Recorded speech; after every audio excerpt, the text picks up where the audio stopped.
Hello everybody, welcome back to my channel. My name is Donovan. It's currently New Year's Day in California. So for anyone who, well, I guess when you guys are watching this, it would already be 2026 for everyone. But 2025 has come to an end.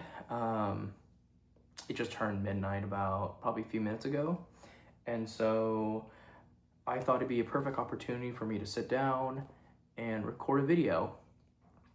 I realized it's been a few weeks since I posted my my previous video, which was going over all of my 2025 Blue Note finds. And I said in that video that I would release a second part where I would go over the rest of my finds that are non-Blue Note, but also jazz related. Excuse me. Yeah, a really chill New Year's this year. I didn't want to, it's raining right now. I didn't want to deal with any drunk drivers on the road.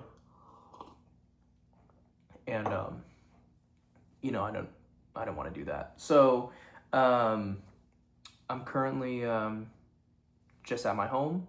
I was listening to some music. I was actually listening to this. Coltrane live at Birdland. This is a 80s, I don't know what pressing this is actually. It's like an 80s press, 80s or 90s audiophile pressing. Yeah, it's on MCA. I don't know exactly what pressing this is. I got it earlier this year, so this will be technically part of the finds video. But I have a friend, Ryan, and it's his tradition every year that this be the first record that he listens to. So I thought I'd do the exact same thing since I'm home this year. I'm not going to be out and about. And so, yeah, it's a great record to end the year off. I would say this is one of Coltrane's finest.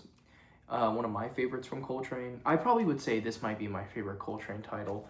He has a lot of just, you know, this, at this point in his career, Coltrane has solidified himself, you know, even through the late 50s to early 60s with the absence of, you know, Sonny Rollins when he took his hiatus, and then eventually came back into the bridge. Coltrane kind of rose to that top spot. And I've been reading the Sonny Rollins biography recently, and he has mentioned that when he returned, he never really felt any animosity towards Coltrane. I know the critics and the polls and the public try to paint this narrative, but really they were just two competitors, and they really admired each other. And you know, Sonny Rollins is still with us till this day, and he talks about how he felt relieved. He didn't feel that pressure of being the number one guy. And you know, anyways, going back to Coltrane, this is just incredible. They do impressions on this, and which is one of my favorite Coltrane tracks. I don't think he ever recorded it as a studio, in a studio session, but he did like to perform it a lot live. And one of my favorite movies I watched this year was actually an anime that came out a few years ago called Blue Giant. It talks about this young man who moves to Tokyo, and he wants to become a star, and he forms this trio, a saxophone trio, alongside a pianist and a drummer. And one of my favorite songs that they cover is Impressions in that movie. So I love Impressions. I love it on Coltrane's title, Impressions. But yeah, they do Alabama on this. I want to talk about You, which is also going to be mentioned later on this video. But yeah, great title to end/start in the new year. So yeah, I'm going to go ahead and start out with a 10-inch. I don't really buy a lot of 10 inches. I didn't really have a lot of 10 inches up until this year. It's just something that I don't really collect 10 inches, but I've started to as of late, just because a lot of that early music that I really enjoy, some of the early moments for me in jazz, whether it's like Sinatra, Louis Armstrong, Ella Fitzgerald,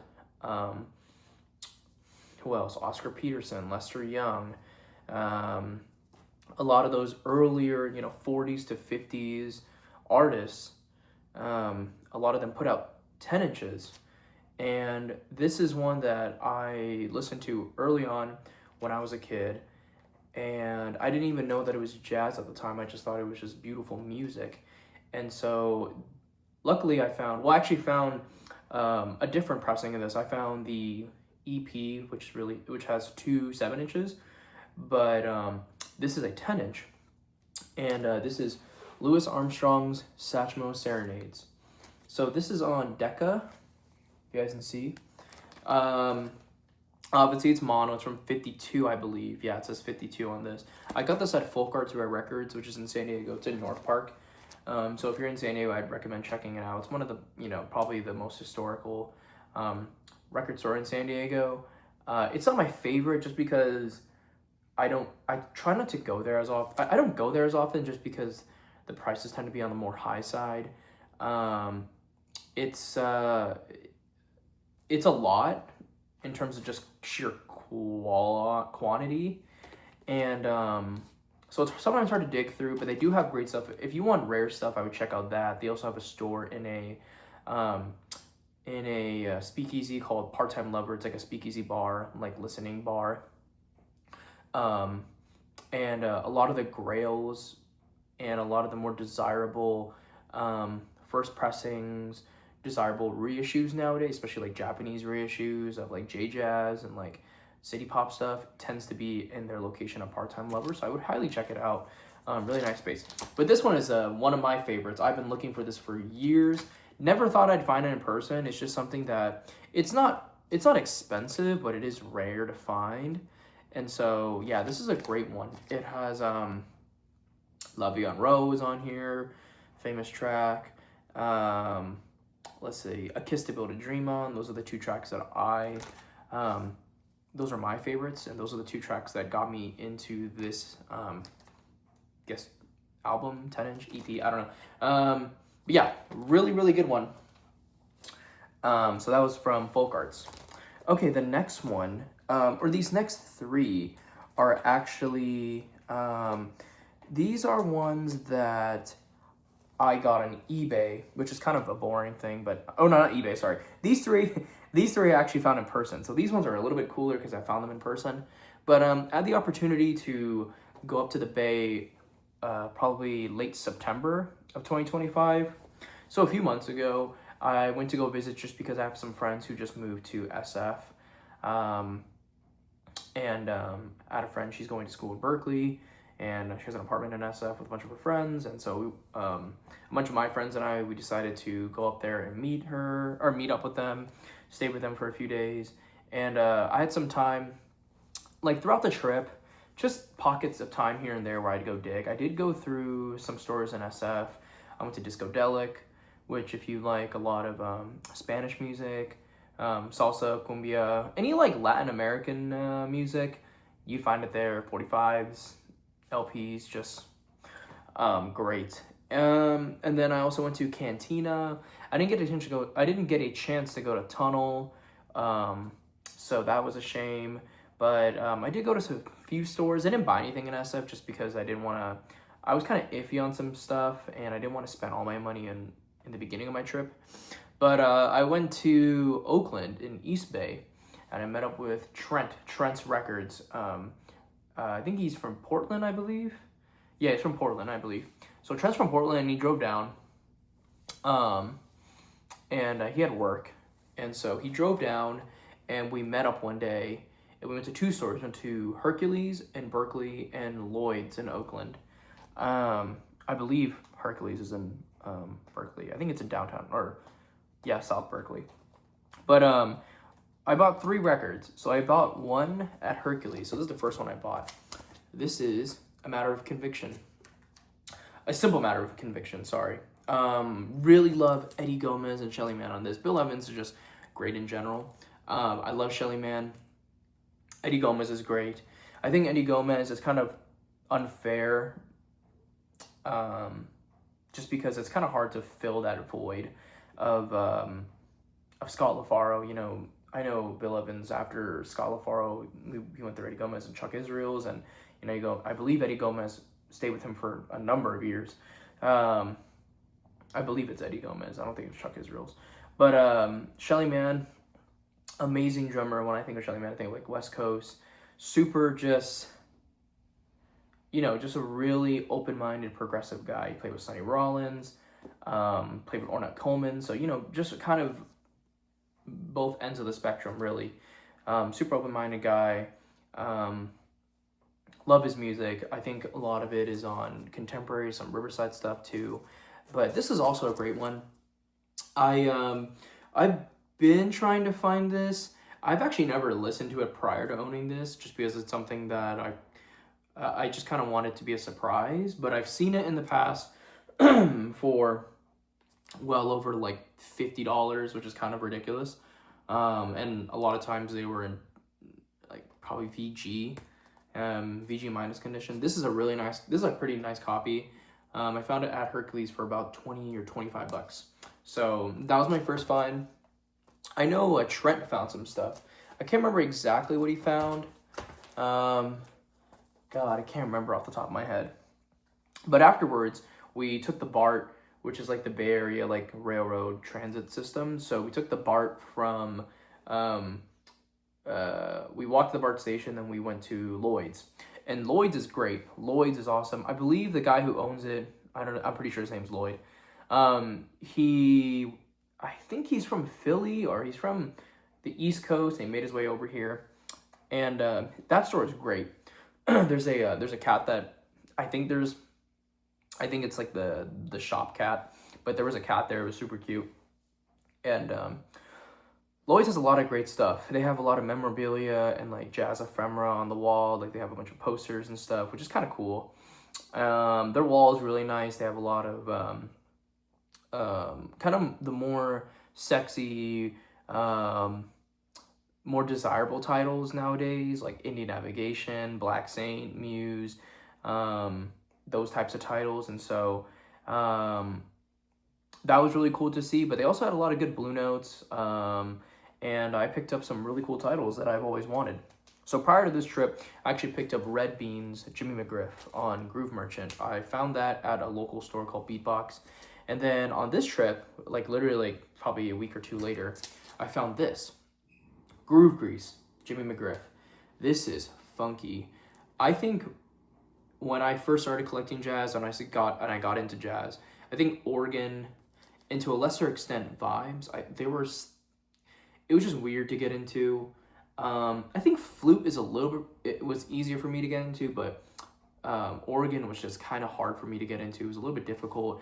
I felt at times it was just a little bit too much. I've heard people refer to organ as kind of like a spice. A little goes a long way, but I think over time I've come to appreciate it a lot more. Sorry, you guys can hear fireworks going on. But yeah, this is a great title. I think this is my favorite out of Jimmy McGriff's like Groove Merchant work. Super, super funky. It's in the Shrink, which is kind of cool. But yeah, Jimmy McGriff. There's a Solid State title. I think that's the label. That's how I actually came to know Jimmy McGriff, and I didn't realize that he was on Groove Merchant until I started exploring Groove Merchant more.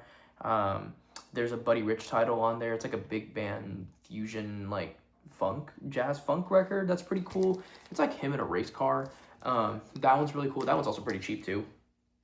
I still need to find that one, but yeah, really, really cool. I guess I shouldn't really be showing the cover because it's kind of explicit, but whatever. YouTube, don't flag me. Okay, and then the last record I found at Lloyd's is this, Dick Griffin, A Dream for Rasan. Obviously, this is referring to Roland Kirk. You can kind of see him in the right there when he's playing 3 saxophones right there, which is kind of cool. But Dick Griffin is known for his work on Strata East, and I think the title's called The Eighth Wonder. That one's a really good one. I would say that's probably one of the better titles on Strata East in my opinion. It's a pretty cool cover. It's just kind of him, and it's kind of like purple, slightly like an iridescent kind of purplish. But yeah, this is a really good one too. It's on Ruby Records, which is his label. He ended up releasing, I think, another 2 titles on it. One had a CD release, and the other one I think was just didn't have like any physical release. Maybe it was like a set. I don't know, but those were like in the later 80s, early 90s. This is the first release on Ruby. But look at that. Look at that lineup. Gary Bartz, Stanley Cowell, Cecil McBee, Billy Hart, and Idris Muhammad, as well as Dick Griffin. So, yeah, just a crazy lineup. I guess like if you were gonna put together a post-bop group and you wanted like the best of the best, that's kind of it right there. But yeah, Dick Griffin's really good. I would say this is a pretty palpable if you are trying to open up your horizons to post-bop and avant-garde. It's not really that avant-garde. I wouldn't say it's that far out. But yeah, this is really cool. I really like this album. I was surprised to find it. I actually was looking at a few copies online, but they were around like $70. So I don't know. I was very glad to find this one. Kind of random. I didn't think I would ever find this in a record store. So yeah. Okay, now these next 3 are ones that I found on eBay. So they're not as cool because I found them on eBay, but I found them all at once. This seller was auctioning everything off. He had a bunch of records for sale, and I managed to find these next 3. So I mentioned Coltrane earlier. This year I found a lot of Coltrane. I found a lot of Alice Coltrane. And I'm not going to show that just because there's too many like records in this video. I don't want to make this video like more than an hour long. But I found a lot of just Coltrane in general. A lot of Alice Coltrane titles, a lot of her Impulse stuff. But I also beefed up my John Coltrane collection. I'm still looking for Live at Birdland. That's the biggest one for me. I'm still looking for a first mono pressing of A Love Supreme. That would be really cool. Anything else? Not really anything else. I think those are the kind of the main 2 I need right now. But this one right here is very special to me because it's one of the, probably if you're going to pick a top 5 jazz album of all time, a lot of people would pick this. This is John Coltrane, Giant Steps. Not that much that needs to be said about this. This is an amazing album. Like I said earlier, I was talking about the Sonny Rollins biography that I've been reading. This kind of propelled Coltrane to the top. But this came out in 1960. Yeah, 1960. So at this point, you know, Coltrane has been on the rise with Sonny Rollins' absence. And this kind of just put the nail in the coffin. Like, this kind of made it definitive that Coltrane was that #1 guy. And this is a second mono pressing with a pinwheel instead of like the black label. I'm kind of I don't know what you call it.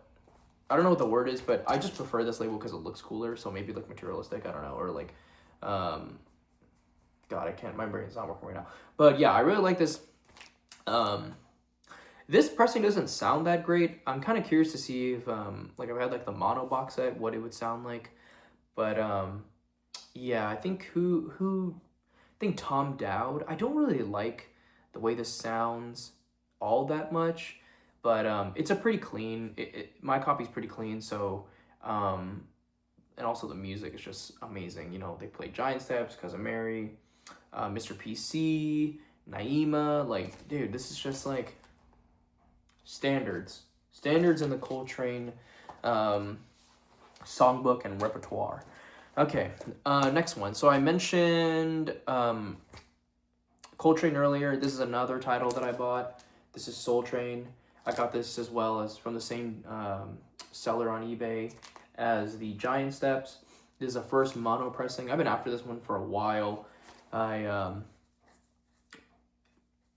Again, there's not that much that needs to be said. I want to talk about You. That's the track for me personally. I really love that track. It's so beautiful. I don't know which version I prefer more. I don't know if I like this one more or when Train does it on Live at Birdland. I don't know. I think I need to sit on that a little bit. But the one that I do play the most is from this one, especially when I'm streaming. This is probably one of my most played albums this year. I just kind of threw on the first side a lot, and it was just, I just kept repeating it over and over again. Yeah, again, a beautiful copy. Like, look at that. But yeah, first mono on the Fireworks label. And then the last one is not a Coltrane title, but one that I've been looking for forever. I came to know, this is a B.R. Lancaster title. I've come to know B.R. Lancaster just through like the post-bop avant-garde, you know, free jazz, like rock, kind of movement that occurred in like the 70s. I took a lot of music classes in college, despite me not being a music major. I kind of just took it out of curiosity.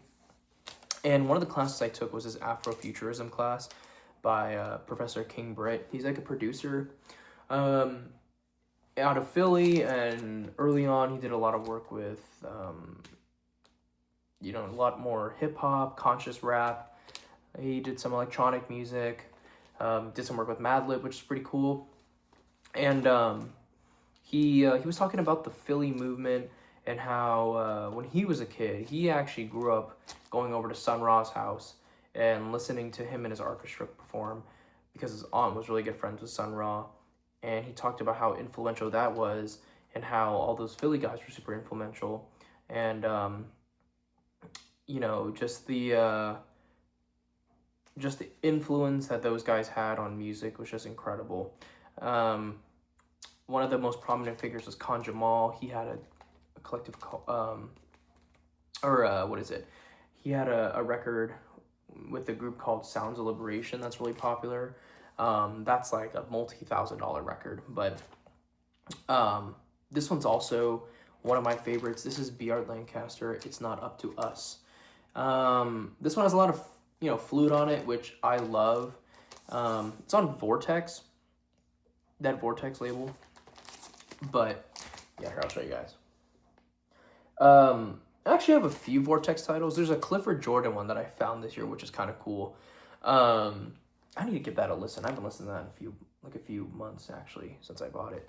But yeah, that Dogtown label out of Philly, where the Sounds of Liberation, that record is on. There's also the B.R. Lancaster one, that live session that he did. That's also on there. And so through Dogtown and that label, I've come to find this one out of B.R. Lancaster. So this is a really good one. This has become a lot more desirable, obviously, because people are getting more into post-bop and avant-garde. I am one of those people. But yeah, really cool little package deal with the 3 of those. So kind of interesting. Didn't think I would come away with 3 records, but that's pretty cool. Okay, so the next one up is one that I found on Instagram. I can't remember who I bought this off of, now that I think about it. But again, one that I've always wanted. I actually was familiar, or I actually found out about the Visitors, which is Earl and Carl Grubbs, the Grubbs brothers, through Ryan. And I'm pretty sure he found them out just because through affiliation with Coltrane. They're cousins with Naima, Coltrane's first wife, and they pay homage to her and him in this album right here. So I'm gonna drink some water. Excuse me. But this is Neptune. So this is originally on Cobblestone, and so once Cobblestone was like a subsidiary of Buddha, and there's a lot of great Cobblestone albums. The Visitors have a lot of Cobblestone albums on there, or not, sorry, the Visitors. Yeah, the Visitors had a lot of Cobblestone albums on there. There's some good Pat Martino titles on there too, but overall, yeah, this was on Cobblestone, and then when the man who, I can't remember his name, he was one that founded that Cobblestone subsidiary. He went and started Muse, and now Muse has gone super popular as of late, over the past few years. Zev Feldman is now doing the reissue series for that. I bought those 3 titles this year, which is really great. The Roy Brooks is great, Carlos Garnett, the Kenny Barron title is awesome. but a lot of those Cobblestone titles were eventually reissued on Muse, which was really cool because then now it's like it's a little bit more accessible. Still, they're really hard to find. Like this one's still like an easily like $70-$80 record, which is, you know, crazy, but that's a testament to how great this music is. So yeah, shout out Ryan. He's actually selling another Visitors title, but I didn't. He posted it on Instagram, and usually he like will text about things if he's gonna sell something. But I think he just posted it, and I wish I bought that title off of him. But yeah, this is a great one. Yeah, but yeah, they do. Let me see. All these are original compositions except Naima, which is kind of nice. I really like that. Again, you cannot go wrong with the Visitors. Just awesome. Okay, this next one is one that I found at a local store. Again, folk arts. I mentioned folk arts earlier with that Louis Armstrong title. I found this one. This is one of my top on my want list. I would say, God, I probably would say this and Soul Station were probably on the top of my want list. And luckily I found them both this year. I can't believe I found this one at the store. I thought it would go, but yeah, I found it and I listened to it and it just sounds great. And this is Ahmad Jamal, The Awakening. God, this is a great title. This is one of the greatest jazz piano trios of all time. Or trio records, sorry, my bad. Heavily sampled within hip-hop producers, most notably by Nas. And, you know, Ahmad Jamal is kind of like, you know, his career is kind of like a fine wine. You know, he started out doing that stuff on Argo, and which later on became Cadet. And then, you know, you then transition over to what he was doing in the late 60s and the early 70s, and that stuff has just been amazing. And it's gotten a lot more popular as of late, rightfully so. I think Miles Davis said something along the lines of like, there's two people in this world, people who like Ahmad Jamal and people who haven't found out about him yet, something along the lines of that. And yeah, Ahmad Jamal is just great. He obviously, a lot of his earlier works influenced Miles in his first quintet, and so I mean that says a lot about just the type of person and the influence that he had. This is a beautiful record. I love the cover too. It's awesome. This is a first pressing. I don't know. I don't know Impulse minutia as much. Impulse and like Riverside minutia as much as like Blue Note, just because I think I'm just like mere exposure effect. Like I've just been kind of like so like exposed to it all that I guess I have like not a bias, but I've become a lot more aware of the little like Blue Note minutia. So, excuse me, God, I'm like so gassed right now. But yeah, The Awakening, Ahmad Jamal. Found this at Folk Arts, so shout out Folk Arts. Okay, so last year, and I guess last year I mean 2024, and 2025 as well. I've really sort of beefed up the Lee Morgan in my collection. So it's kind of started in 2024. I picked up a lot of his like VJ titles and VJ adjacent titles that he was like featured on. Picked up a lot of his like some of his later Blue Note stuff. I picked up a nice mono copy of Cornbread, and then I picked up Volume 3 and Indeed the UA mono copies, UA mono pressings, which are really cool. And then last year, and I showed this on my Blue Note video, I found The Cooker, I found City Lights, and then I also found Blue Note 1540, which has Lee Morgan, Hank Mobley, and Donald Byrd on it, which is just an amazing album. I'm really grateful I found those 3 titles. I'm still after Blue Note 1541, and that's been really like kind of the top. I think that might be like one of my top like on my want list. I really want like an earless mono copy of that. That'd be really nice. But one of the holes in my early Lee Morgan collection, or early Lee Morgan discography, is this: Introducing Lee Morgan. Yeah, this is great. This is a Savoy pressing. This is like a later pressing. It has RVG. It has RVG in it. And so it's, for all intents and purposes, it sounds the same. There's not that much like record hiss or anything like that, so the quality of the vinyl is not too bad on this. Again, Savoy had pretty weird quality control anyways, so yeah. But this is with Lee Morgan and Hank Mobley's quintet. So this was, I believe, I can't remember, okay, what's the date on this? It's like December something, right? December 5th or 6th. So what happened was, when Lee Morgan first went to Rudy's and he did these slews of sessions, I think this was the first session he did, I believe. Or no, sorry, let me rephrase. This was the second session he did at Rudy's, and then the first session he did ended up being Lee Morgan Indeed. So that was his first ever session as a quote-unquote session as a leader. And then this was his second session as a leader. And then, Lee Morgan Indeed would be released after this. So this is recorded second, but this is released first, if that makes sense. So yeah, this is really interesting. You can see the early Lee Morgan, and it's really cool to see his progression. Like I listen to this, and then I listen to like Live at the Lighthouse, and then I listened to I don't have a copy, but I streamed his self-titled, which was posthumously released, and it's just really cool to see that progression of Lee Morgan. Obviously, you can see even like with the trumpet he's playing, you can see the Dizzy Gillespie influence. The Clifford Brown influence. I hear a lot of those too in this, and for a lot of his career, you can see those influences. That never really goes away.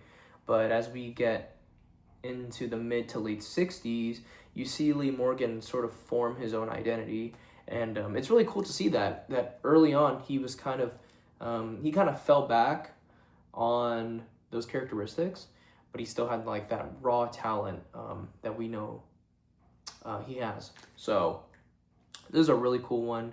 I really like these later Savoy pressings. They're a little bit more affordable. They're more plentiful than the first pressings. This as a first pressing is it's like $1,000. Like, I don't know, it's kind of crazy, but yeah, this is significantly like a fraction of that price.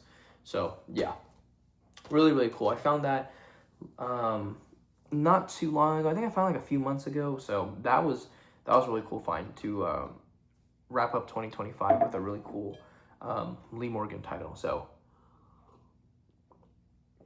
yeah, if anyone wants to sell me an earless mono copy of 1541, let me know. So yeah, that's pretty cool. Or Candy. If you want to sell me a cheap copy of Candy, if you want to sell me like Classic Records 200 gram pressing, my friend Rich has that. If you guys have a copy of that, you want to sell it to me for cheap, let me know. But yeah, okay, next one up. Speaking of Lee Morgan, so on Lee Morgan on Live at the Lighthouse, he covers on the expanded version or whatever. I think the full version, not the LP, but like the full version. I think it's on the box set too, which would be cool. Like I would love to own that. He covers a track called Capra Black. I think that's how you pronounce it, Capra or Capra Black. And I love that track. And I was like, who wrote this? And it's Billy Harper. Billy Harper wrote it. So through that, excuse me guys, gosh, I don't know why I'm like burping all of a sudden. So through that, I found out Billy Harper, and then my favorite of his is actually Black Saint, which is on the Black Saint label. That's my favorite of Billy Harper, of Billy Harper's discography. It's so beautiful, and I'm looking for a copy of that. I'm looking for a first pressing of that. That would be really cool to have.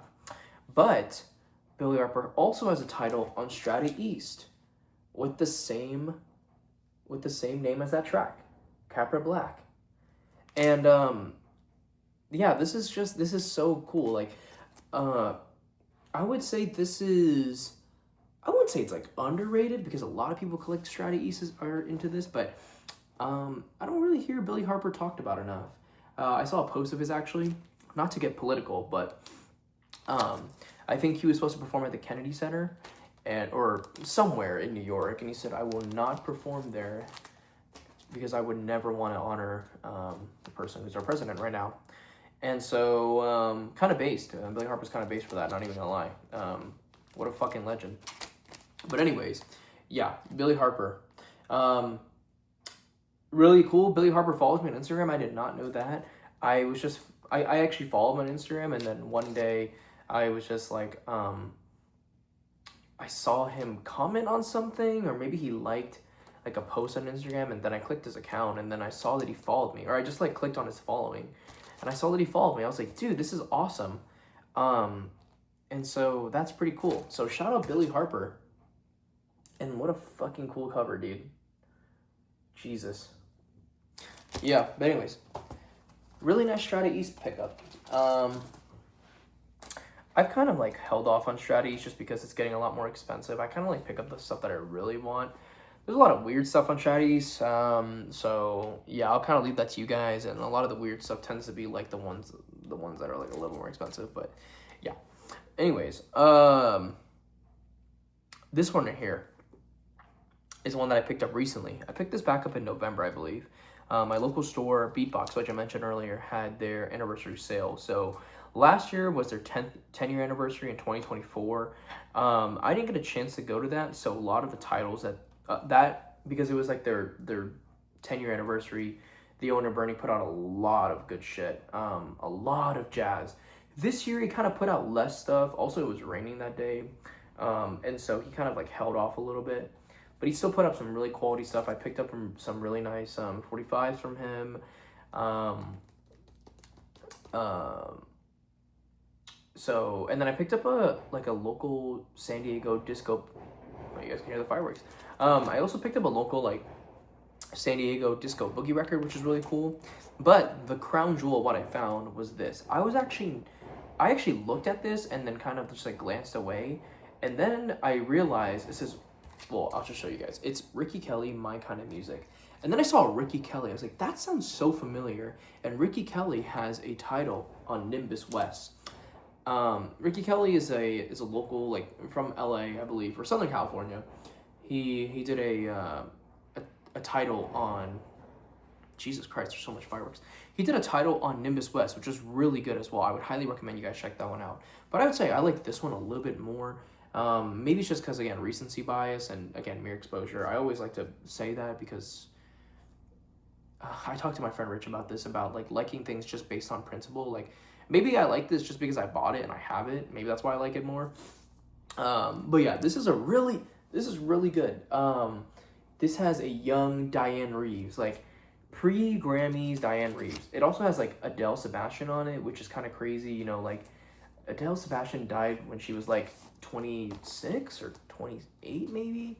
She was really young and like very talented, but you can but yeah, she's on the Messiah and the Danica Warrior, but you can also see it right there. So you can see, so on the top, or I guess in the middle, you can see them both. You can see Diane Reeves, and then you can see Adele Sebastian on it, which is really cool.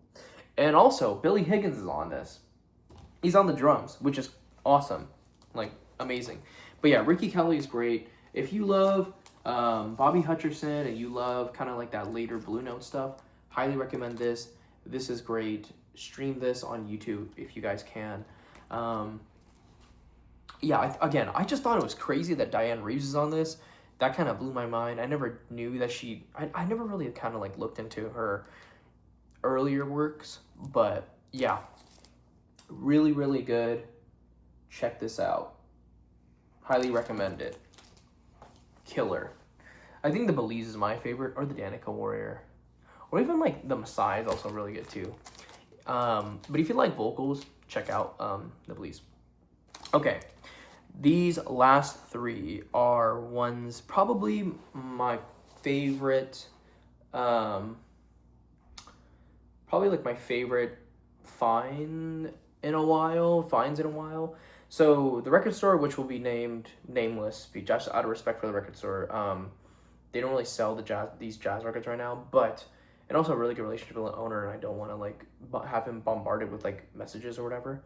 But I went to this record store for the first time, and I was looking at the jazz section, didn't really have too much, and I found in a dollar bin.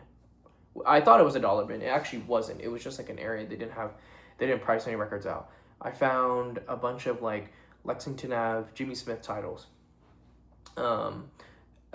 Specifically that one. It's like the blue cover. He did it at it's that one club in Delaware. I can't remember what it's called off the top of my head. But the cover is super badass. It's like Jimmy Smith on it. So I found the record super clean, like probably VG plus. I brought it up there, and the owner, I asked him, I was like, do you know what the price would be? And he looks at it, and he's like, oh, you like jazz? So he didn't even price it. I said, yeah, I like jazz. And he's like, what kind of jazz are you into? He's like, I'm into anything. And so he turns the computer around, and then he shows me their discogs and all the jazz that they have like listed in their like selling page.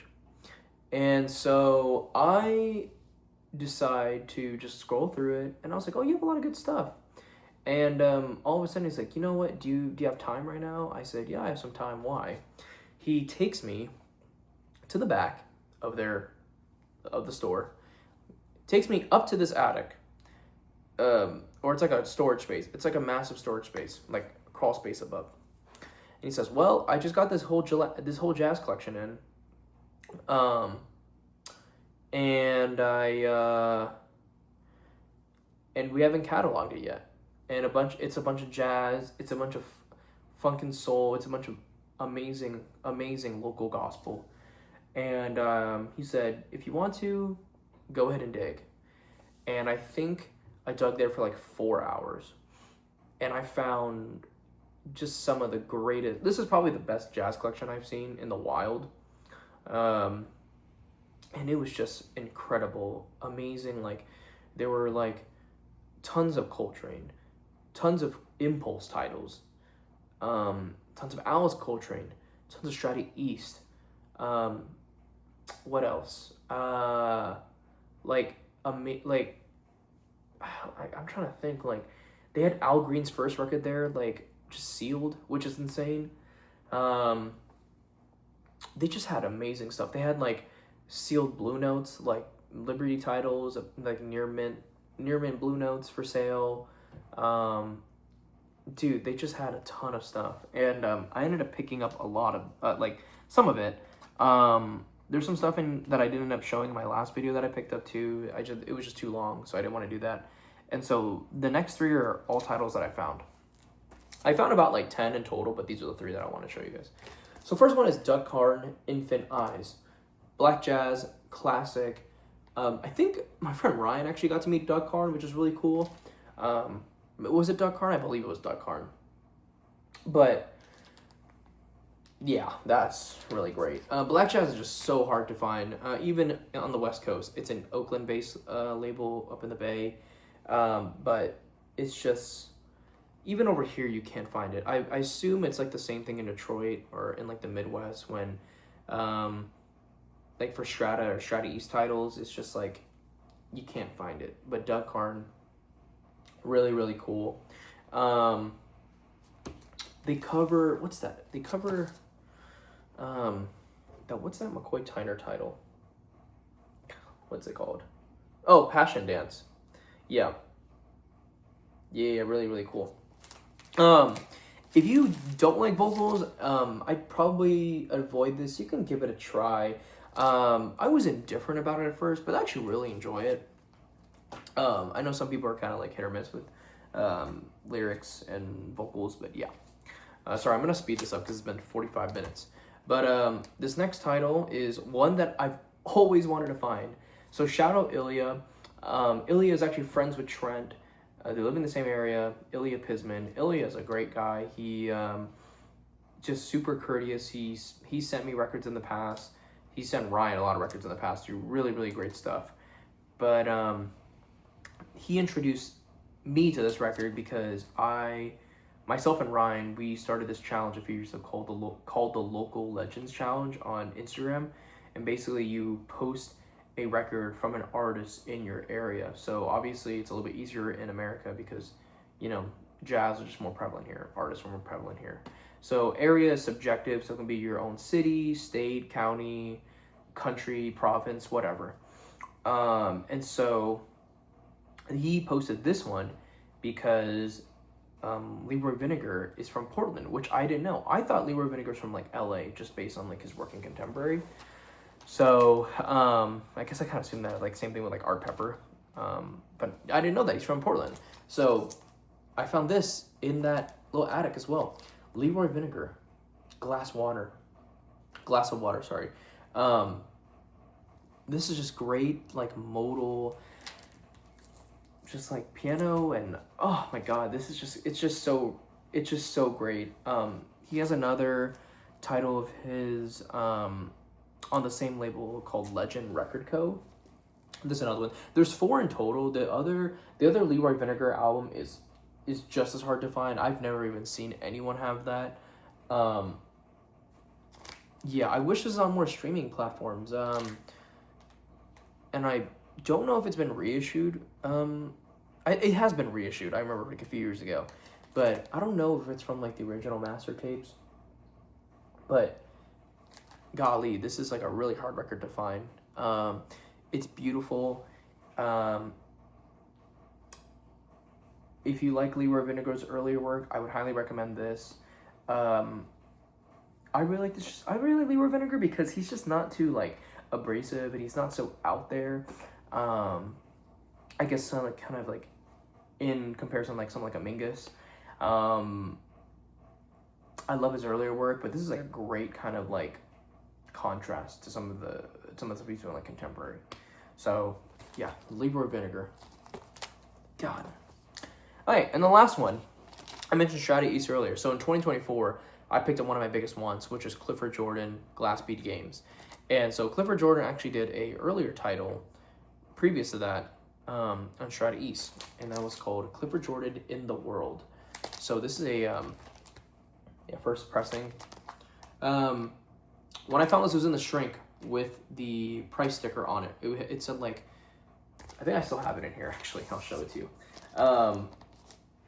And when I saw this, I was like, holy shit. I was just flipping through for days, and I saw it, and I was like, oh my god.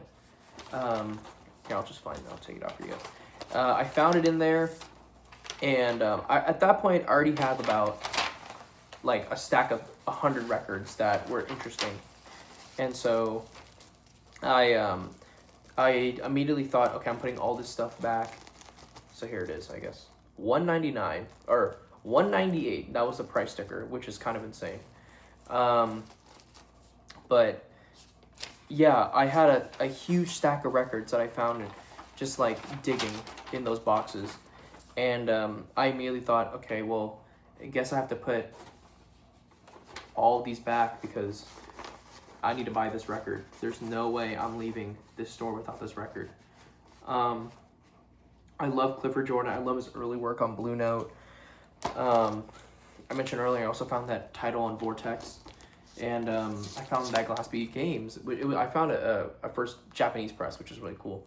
But this is a first U.S. pressing. And interestingly, this was released before Glass Bead Games. If you were to just listen to this, I would have assumed that this was kind of like a later title. It's a little bit more, it's way out there. But at the same time, it's still palpable. I like to use that word, palpable. Clifford Jordan is just a beautiful player. There's not that much that needs to be said. This is one of the titles in the Strata East catalog, in my opinion. And God, yeah, just amazing. So I could not believe I found this. I found that Glass of Water and that Doug Carn title all in the same day, and I bought it all. That was probably one of my best finds and digs. And it was crazy. So that was probably one of my favorite digging experiences of 2025, just trying to find those. I did pay up for a little bit, but where are you going to find all these titles in the same area? So yeah, 2025 has been a really great year, not just collecting, but in terms of just records in general, meeting people, sharing this music. That's one thing that I've been really adamant about, and something that I want to carry on into 2026, which is continuing to share this hobby with others, whether it's inviting people into my home and sharing the music with them, or going out and going to listening bars and listening and enjoying music with others. I've also started, spinning and doing sets and gigs, and it's been awesome. It's been a great way to just get out the house and not be so quarantined and being isolated, because as crazy as the world is right now, there's a lot of people out there that there's a lot of great people out there, and I think we often forget about that. I try to look for the best in people, and fortunately this community has been great. I met so many great people this year, like Trent. I've known Trent for a few years, but I got to meet up with him, and I hope that this year my resolution is actually meet some of my friends in person, whether that's going to Austin in May or going to WFMU. I had some friends go out to WFMU a few weeks ago, or I think in November, and I was just like, God, I wish I went. I was so jealous. I know Mike from the Jazz Bums was there, Jesse from Rogue Planet was there, and my friend Rich was out there. He did his talk at Hot Jazz Club, or Hot Club. Is Hot Club, sorry, my bad. Yeah, the Hot Club. There was just they were all out there, and I got a lot of FOMO because I was like, dude, that was so cool. I wish I went. So I think this year I'm going to try going to Austin, and I'm trying to go to WFMU. I think WFMU I'll definitely go to, just because I love New York. I love going out there. It'll give me some days to explore. Austin will be cool just because I used to live in Austin, and it'd be nice to go back and visit. Also, it's the biggest record fair and record show, in the States at least, every year. So it'll be nice to go. I think Austin would be dangerous just because there's a lot of music there, there's a lot of records there, and I don't want to spend a shit ton of money, but I know I will. So anyways, yeah, I think it'll be fun. So that's kind of my resolution in terms of collecting, just to meet more people. I don't really have a wish list or a want list in terms of 9 records I want. I probably should do that, because I've heard people say it's a really great way for people to reach out to you and then sell you records that you want. But I think my resolution this year is to just meet more people, meet some friends in person, because that's what makes this hobby a lot more fun. That's what makes the hobby meaningful. It's about sharing the music with people. It's about traveling and understanding, over the past, 7 decades, how jazz has shaped the world, and how different pockets and cities and towns have different types of jazz and what people have collected. So it's really cool, and I think I want to continue that this year. I had a great year of collecting in terms of just collecting rare records. This has been my best year, but then also to meeting people and forming connections and fostering these connections, and also maintaining these relationships. This has been the best year as well. And so I also, if you guys never watched, I actually did I think I linked it in my last video. I did a podcast with my friend Rich. Really fortunate he invited me on there back in June, and he actually invited me again. So I did it. He and I just recorded the episode and our conversation a few days ago, and it'll be out, I think, on the 11th or the 10th, whatever that week, the Sunday, that Sunday of that week. That's when he'll release it. So I think around 9 p.m. Eastern time. So about 6 p.m. Pacific Standard Time if you guys are on the West Coast. So go ahead and check it out. It's really, really cool. We got to talk. We got to kick it. I kind of go into more personal stuff about why I want to collect, why I like collecting jazz, my motivations, and yeah, just other personal stuff. So that I can't fit into one video. So anyways, thank you so much for watching, guys. I hope 2026 treats everyone well. The world is crazy right now, but that doesn't mean that we can't band together and stick together and enjoy music. You know, music, I'd say love and music, those are two universal languages across, you know, we're one race, you know, we're all humans, but it's a universal language that anyone can relate to. And so, yeah, I hope you guys have a great 2026. I hope you guys had a great 2025, and if not, I hope it ended up, I hope you ended it off well. I hope you guys enter into 2026 healthy and happy and full in gratitude and love, because that's exactly what that's exactly how I'm entering 2026. And so, yeah, thank you so much, guys. You guys are awesome. It's so crazy to see that like 900 people watch my last video, and that like 150 people are subscribed to my channel, which is like crazy. I don't think I know 150 people personally well. So you guys are awesome. If you guys want to comment what your best finds were, I love to hear what everyone found this year. And if you guys want to follow me on Instagram, connect with me. I'd love to meet new people. And yeah, anyways, I think that's it. So yeah, I'll see you guys in the next video. Peace.